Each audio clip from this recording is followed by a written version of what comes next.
What is up, guys? In today's video, we got two new assault rifles added to Fortnite. We have seen both of these weapons in the past, but they've both been changed quite significantly since we last saw them in Fortnite. And there is going to be a voting period after this weekend to decide which one returns for the remainder of the season. So in this video, I'm going to be going over both of these weapons, their strengths and their weaknesses, what changed since we last saw them in Fortnite, and how you should vote, or how I'm going to be voting when it comes to these weapons. If you guys do enjoy this video or find it helpful or informative, remember to give it a like, subscribe if you'd like to see more, and comment down below which assault rifle you think is better and which one you're going to be voting for once the voting period opens up and we can decide which of these will permanently return. We're going to start off with the combat assault rifle because this one has changed the most since we last saw it in Fortnite. In Chapter 2 Season 8, it had a lot of recoil. It had a really good time to kill. It shot very fast and it hit very hard. But it had so much recoil that it was inconvenient or unlikely that most players would use it, especially controller players. I think there were some keyboard players that got good with it, but for a controller, it was really hard to control the recoil. And they've reduced the recoil in an insane amount. It feels like it has like 20% of the recoil that it used to. And it is so much more manageable now. If you were ignoring this weapon, or you thought you were going to ignore this weapon because of how it was in Chapter 2 Season 8, you definitely need to try it again. It has even less recoil than the Combat SMG, I would say. So what you're left with is an assault rifle that hits really hard. They did reduce the damage a little bit since it was last in the game, but it still hits pretty hard, and it still has an insane fire rate, and it has basically no bloom. It doesn't have the zoom that weapons like the MK7 or the AUG have, where they go into first person and it becomes much easier to see at distance. But for medium range fights, I think this is going to be by far the best assault rifle. For early game fights, it's going to be really good. And I think for a majority of normal Fortnite matches, this is going to be the best assault rifle because you oftentimes don't end up fighting at really long distances, but we'll get to that later on. Definitely want to try this gun out. You just got to pull your analog stick down slightly or your mouse down slightly when shooting, and you'll be able to control the recoil just fine. And like I said before, it has basically no bloom and a really good fire rate and good damage. A lot of times when I start shooting somebody with this gun, before they're even able to react to me, I've already done like 60 damage or so. So the combat AR is really good, and I expect a lot of people's opinion on this weapon to change over the course of this weekend. The MK7 is also potentially going to return, and it is playable this weekend, but it does less damage than it did before. I think they reduced the damage by 2. In the same update where they nerfed SMGs this past week, they also nerfed the Combat AR and the MK7. So they reduced the damage a little bit because it was really good last season, and then they further nerfed the damage to builds, which is what I think is the more problematic thing about this gun, or thing that makes it less good.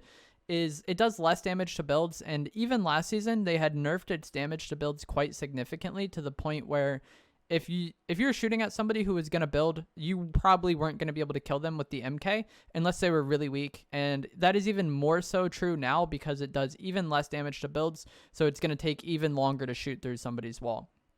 So the MK is still the MK, but it does even less damage and less damage to builds. It has really low recoil and no bloom, so it is really easy to hit shots consistently, but you're just going to hit for less damage than you did before.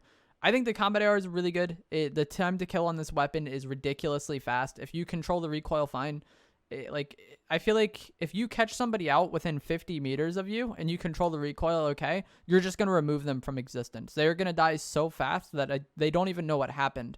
And if you're playing the zero build mode, they can't build, so they're just literally going to die and there's nothing they can do about it.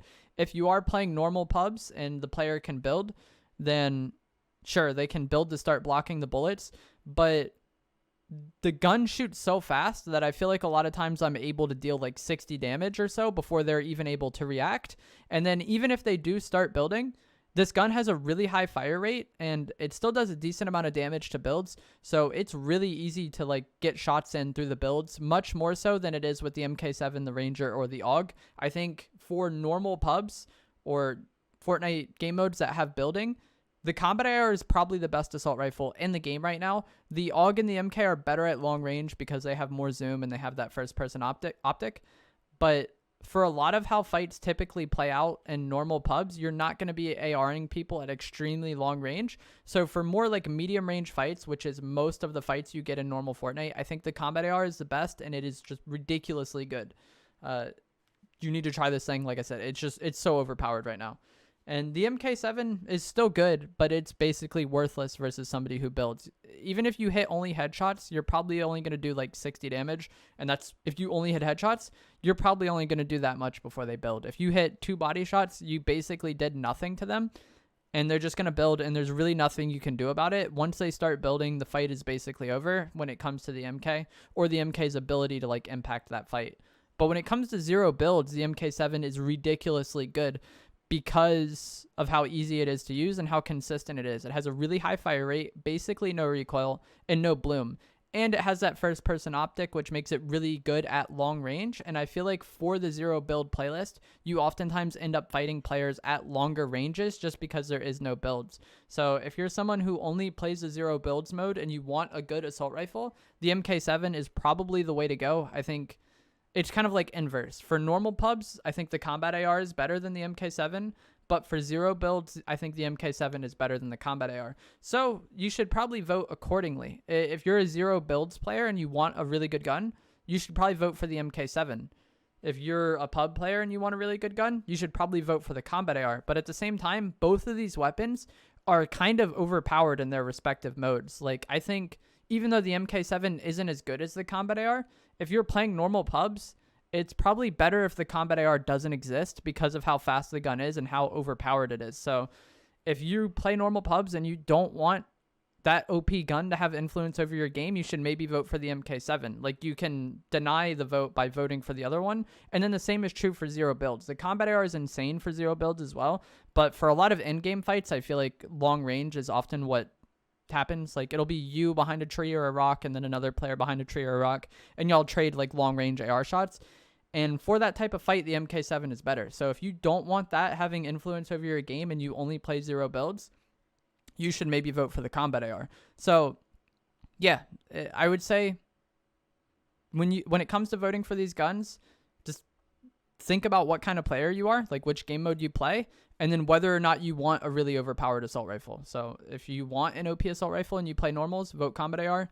If you want an OP assault rifle and you play 0 build, vote MK. If you want the opposite of that, then vote the opposite of that. It's really interesting. I think both of these guns have potential to have a lot of impact on the game, regardless of which game mode you play, but they kind of specialize in one game mode, if that makes any sense. So it'll be interesting to see how this plays out and which weapon we end up with in game. Let me know in the comments below which one you think is better and which one you're going to be voting for. I'm probably going to be voting for the MK7 just because the combat assault rifle is ridiculously overpowered, and the game would probably play better without another ridiculously overpowered spray weapon.